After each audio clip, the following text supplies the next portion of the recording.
What is a transaction? It's when two or more people come into an agreement that when one person gives, the other person's going to give back equally or unequally or otherwise. But there's an exchange of things.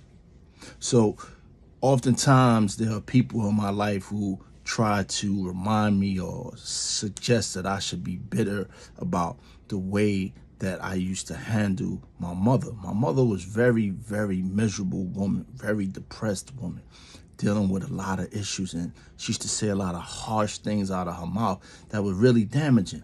And she lacked the ability to nurture and lacked the ability to give love and express love wholeheartedly because she enjoyed it. And what I did as the only child was, in that transaction, I gave her what she gave me. So one of my principles in life is whatever you give me, I give you back with interest. It wasn't up to me. It's just the spirit that lives in me that's just been this way since I was a baby. Whatever you give me, I give you back more with interest. So what I was examining just now with my queen was we were discussing transactions and relationships, and why people try to hold you accountable or try to make you feel guilty that if you have a damaging parent or a toxic parent or an absent parent, oh, it's still your father, that's still your mother. No, it's a transaction. Love is a transaction.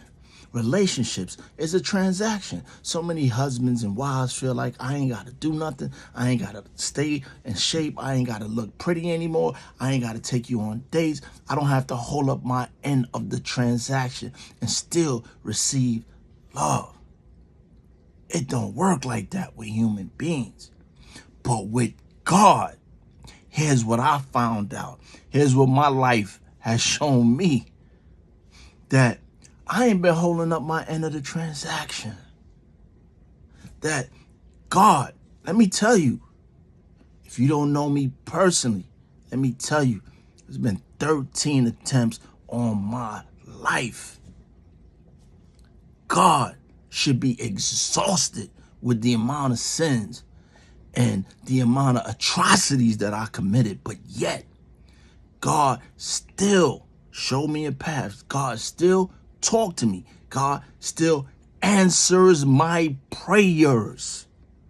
How am I holding up my end of the deal in the transaction of the love between my parent and me?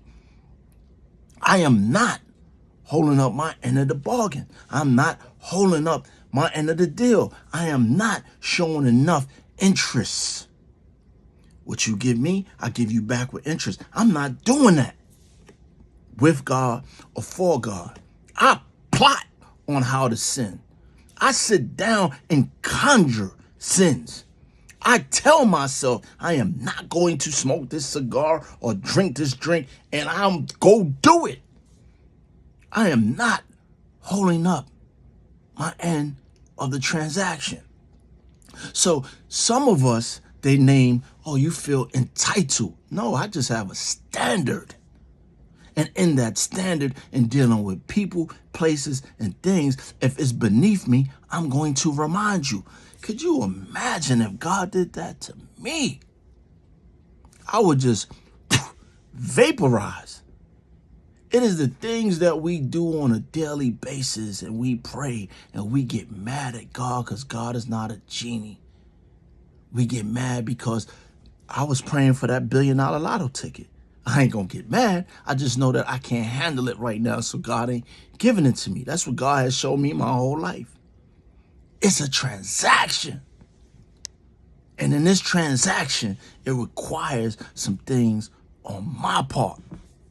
Living right, staying right, being able to say I am struggling with how I look at money, how I look at sex, how I look at drugs, how I look at alcohol, how I look at what comes out of my mouth. I am struggling to be able to look at my loved ones and say, I was wrong. I want to do better. How am I honoring God in a transaction of a God who has shown so much love so consistently and has taken care of me? It's a transaction, y'all. Hold up your end of the bargain.